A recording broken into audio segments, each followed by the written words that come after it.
उठले सकाळी आणि बघते तर काय गालाव पिंपल आला होता, पण ठीक आहे. गरम पाणी पित होते आणि पाणी ठेवलं होतं आंघोळीला.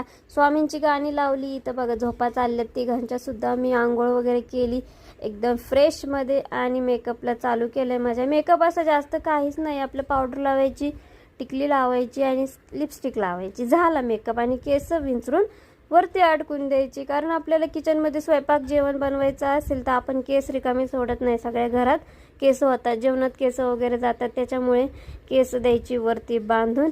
केस बांधून झाले, छान आवरून झालं. आता करायची आपल्याला देवपूजा. देवपूजेमध्ये फक्त काय नाही बघा, जास्त दिवा लावला, अगरबत्ती लावली आणि छान देवाला नमस्कार केला. त्याच्यानंतर आज होता इडलीचा बेत. तर इडली बघा, कोणाकोणाच्या घरामध्ये सकाळी इडली केलं रात्रीपर्यंत इडली खावी लागते, मला कमेंटमध्ये नक्की सांगा. त्याच्यानंतर मी आयुषचं टिफिन वगैरे तयार केला. आयुषला शाळेमध्ये सोडायला गेलो बघा, बाय बाय केलं. व्हिडिओ कसा वाटला नक्की सांगा.